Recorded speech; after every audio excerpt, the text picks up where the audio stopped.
Ушул места сизге кут болсун. Сталбек мырзага окшоп маңдай тери менен, бешене тери менен, үй бүлөсү менен ушинтип клубника өстүрөбү, алма өстүрөбү, картошка өстүрөбү, ошондой биздин дыйкандардын мээнетин биз баалашыбыз керек. Ким гана болбосун, баардык жарандарыбыз баалаш керек. Кечегиндей окуялар кайталанбашы керек.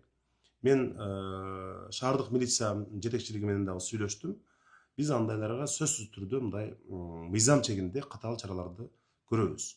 Мен ушул убакыттан пайдаланып жалпы ушу шаардыктарга дагы кайрылгым келет.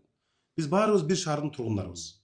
Бири бирибиз менен коомдук транспортто болобу, базарда болобу, мончодо болобу, көчөдө болобу, жанагындай агрессияга жол жок. Бири бирибиз менен жакшынакай маданияттуу мамиле кылып, бири бирибизди сыйлап, адам катары бири бирибизди сыйлаганга үйрөнүшүбүз керек. Батырбек мырза биздин жаңы базардын жетекчиси болот. Сиз ушул Сталбекке окшогон жигиттерге жаңы базарга алып барып, орун берип, ошол жерде жанагы өзү өндүргөн азык түлүгүн, клубникасын сатып, тиричилигин кыла турган мүмкүнчүлүк түзүп беришибиз керек. Сөзсүз. Сиз азыр барасыз, орунду көрсөтөсүз, бересиз. Андан сырткары биз жанагы башаламан соодага албетте биз жол бербейбиз. Шаарда тартипти, тазалыкты сактайбыз. Бири бирибиздин эмгегибизди сыйлаганды, бири бирибиздин мындай адам катары урматтаганды үйрөнүп, сөзсүз эле жанагынтип жакалашып, тепкилешип, андан бир дагы маселе чечилбейт. Ал эгер андай агрессиясын көрсөткөндөгү адамдарга биздин милиция күч органдары катаал чараларды көрөт. Мына азыр күч органдары милиция алып келип уже териштирүү иштерин баштады. Алар татыктуу жообун алат. Барып местаны берипсиз.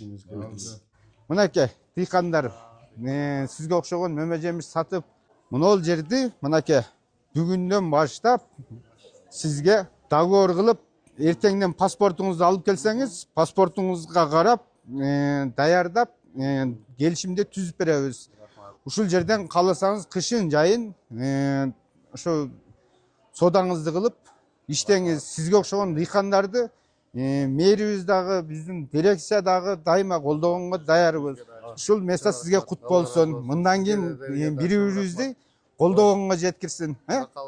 Кыргыз элим, чоң рахмат, Алла разы болсун. Биздин ушул мэрибизге чоң рахмат, жанында иштегендерге чоң рахмат, Алла разы болсун. Ушу дыйкандын немесин колдоп, ушундай места кылып берип атат. Өзүм ушу дыйканчылык эмемди алып келип сатканга места кылып беришти, Алла разы болсун.